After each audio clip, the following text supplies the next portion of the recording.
नमस्कार। आज हम हिंदू मान्यता के अनुसार जो 4 धाम होता है तो केदारनाथ, बद्रीनाथ, गंगोत्री और यमुनोत्री। तो आज हम आपको बताने जा रहे हैं बद्रीनाथ।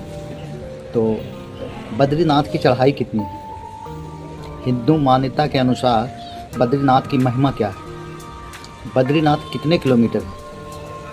केदारनाथ और बद्रीनाथ की कहानी। हरिद्वार से बद्रीनाथ की दूरी। बद्रीनाथ की चढ़ाई कितनी ऊंचाई है? तो आज हम अपने वीडियो में बद्रीनाथ के बारे में आप लोग को जानकारी देंगे, कैसे आप इस धाम की यात्रा कर सकते हैं।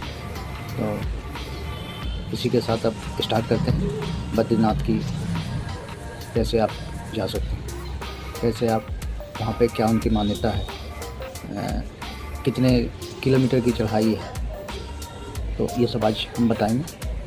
तो चलिए शुरू करते हैं।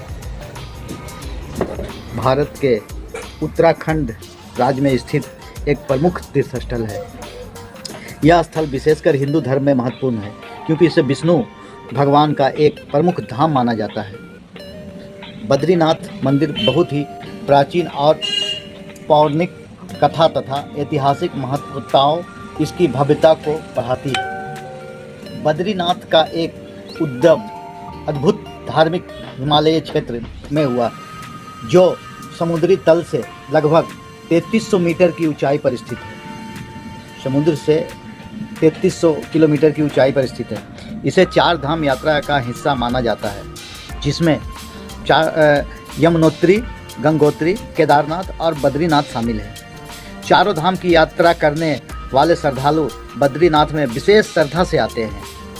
बद्रीनाथ की यात्रा के लिए सबसे उपयुक्त समय मई से अक्टूबर के बीच होता है, जब मार्ग खुला रहता है और मौसम सुहावना होता है। अक्टूबर के बीच में होता है ये यात्रा, क्योंकि मई से बीच मौसम सुहावना रहता है, बर्फीली पहाड़ी इलाका खुला रहता है।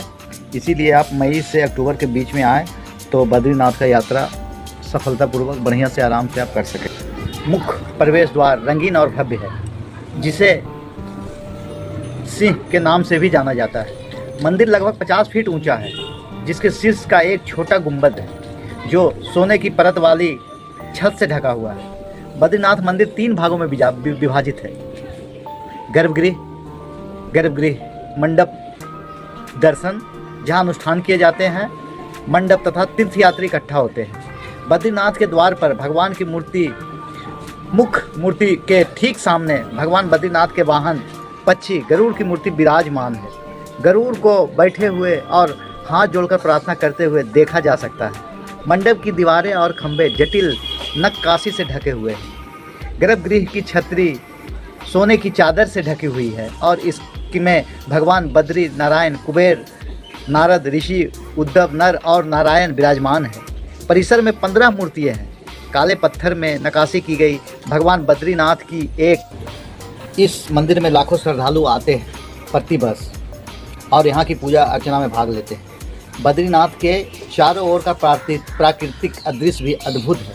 यहाँ की बर्फ से ढकी पहाड़ियाँ, साफ नीला आसमान, ठंडी हवा पर्यटकों को आकर्षित करती है। बद्रीनाथ के पास विभिन्न जल स्रोत भी हैं, जैसे सरस्वती नदी, जो कि यहाँ की सुंदरता को बढ़ाती है। साथ ही तपोवन, जिसका नाम तपस्वियों के नाम के लिए प्रसिद्ध है, भी यही है। इसके अलावा बद्रीनाथ के आसपास कई अन्य दर्शनीय स्थल भी है, जैसे बासुकीताल और मानावासी धाम के निकट स्थित है। यह गांव भारत के अंतिम गांवों में से एक है और यह स्थान भी यात्रा के लिए लोकप्रिय है। इस प्रकार बद्रीनाथ केवल एक धार्मिक स्थल नहीं है, बल्कि एक समृद्ध सांस्कृतिक और प्राकृतिक धरोहर का प्रतीक भी है। इसका धार्मिक महत्व, उसके चारों ओर का दृश्य और यहाँ की संस्कृति सभी मिलकर इसे अद्वितीय स्थान बनाते हैं, जहाँ हर श्रद्धालु को अनुभव करना चाहिए। मुख्य प्रवेश द्वार रंगीन और भव्य है, जिसे सिंह के नाम से भी जाना जाता है। मंदिर लगभग 50 फीट ऊंचा है, जिसके शीर्ष का एक छोटा गुंबद है जो सोने की परत वाली छत से ढका हुआ है। बद्रीनाथ मंदिर 3 भागों में विभाजित है। गर्भगृह, मंडप, दर्शन जहाँ अनुष्ठान किए जाते हैं, मंडप तथा तीर्थयात्री इकट्ठा होते हैं। बद्रीनाथ के द्वार पर भगवान की मुख्य मूर्ति के ठीक सामने भगवान बद्रीनाथ के वाहन पक्षी गरुड़ की मूर्ति विराजमान है। गरुड़ को बैठे हुए और हाथ जोड़कर प्रार्थना करते हुए देखा जा सकता है। मंडप की दीवारें और खंभे जटिल नक्काशी से ढके हुए हैं। गर्भगृह की छतरी सोने की चादर से ढकी हुई है और इसमें भगवान बद्री नारायण, कुबेर, नारद ऋषि, उद्धव, नर और नारायण विराजमान है। परिसर में 15 मूर्तियां हैं। काले पत्थर में नक्काशी की गई भगवान बद्रीनाथ। कई लोगों का मानना है कि तप्त नदी कुंड में औषधीय गुण है, क्योंकि यह पवित्र है और बद्रीनाथ भगवान द्वारा आशीर्वाद दिया गया है।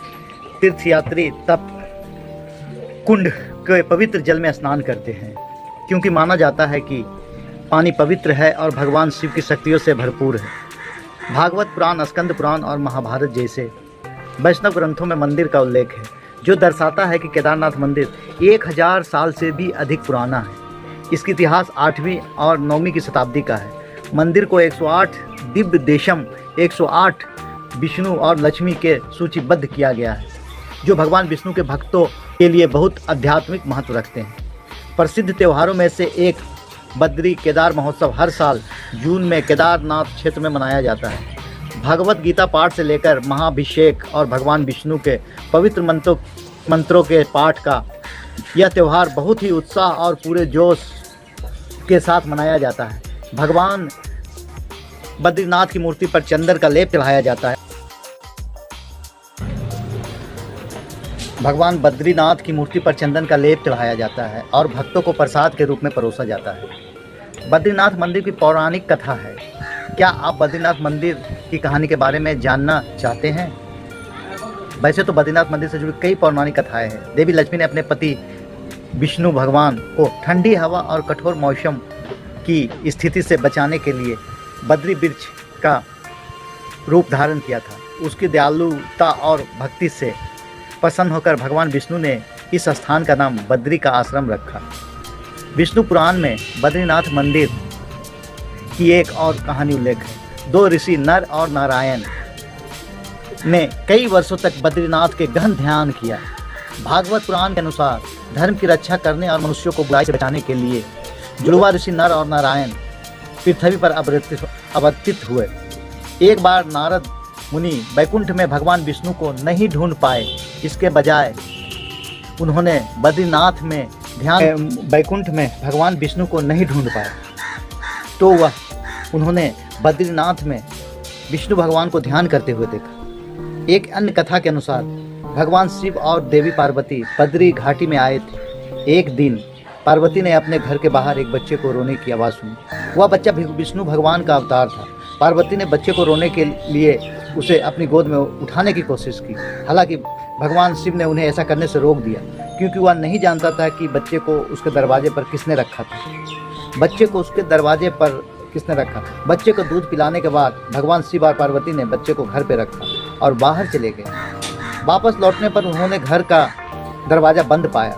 वे ऐसी घटना देखकर हैरान रह गए और केदारनाथ जाने का फैसला किया। तब से बद्रीनाथ को भगवान विष्णु का निवास माना जाता है। यद्यपि इस मंदिर के साथ अनेक किंवदंतियां जुड़ी है, लेकिन ऐसा माना जाता है कि बद्रीनाथ यात्रा से यात्रियों के जीवन में भगवान लक्ष्मी और भगवान विष्णु का आशीर्वाद प्राप्त होता है। बद्रीनाथ मंदिर का इतिहास। बद्रीनाथ मंदिर की उत्पत्ति का उल्लेख कई प्राचीन हिंदू धर्म ग्रंथों में मिलता है। अशोक के शासनकाल के दौरान भक्त मंदिर में पूजा अर्चना करते थे। बद्रीनाथ मंदिर के इतिहास के अनुसार मंदिर की स्थापना 8वीं-9वीं शताब्दी के आसपास हुई थी। मंदिर की चित्र वास्तुकला और आविर्भाव बौद्ध मंदिरों से मिलते जुलते हैं। बाद में हिंदू विद्वान और दार्शनिक आदि शंकराचार्य ने अलकनंदा नदी से भगवान विष्णु की मूर्ति लाकर बद्रीनाथ मंदिर में स्थापित की थी।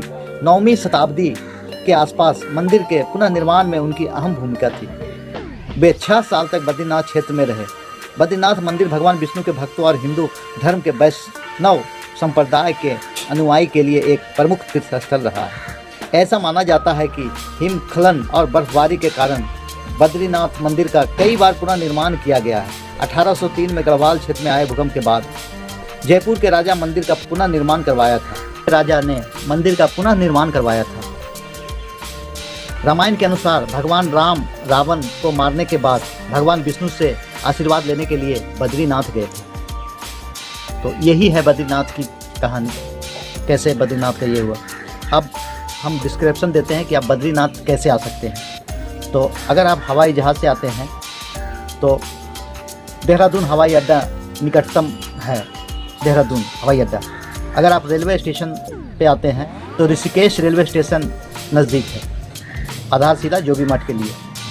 सड़क मार्ग से अगर आते हैं तो देहरादून, ऋषिकेश और हरिद्वार उत्तराखंड के प्रमुख शहर हैं जो देहरादून हवाई अड्डे से अच्छी तरह से जुड़े हुए हैं। आप इन शहरों से बद्रीनाथ पहुंचने के लिए निजी या सरकारी बसों से या गाड़ी से, खुद के गाड़ी से, खुद के बाइक से, मोटरसाइकिल से आप यहां आ सकते हैं। केदारनाथ से बद्रीनाथ की दूरी लगभग 41 किलोमीटर, 42 किलोमीटर के आसपास है।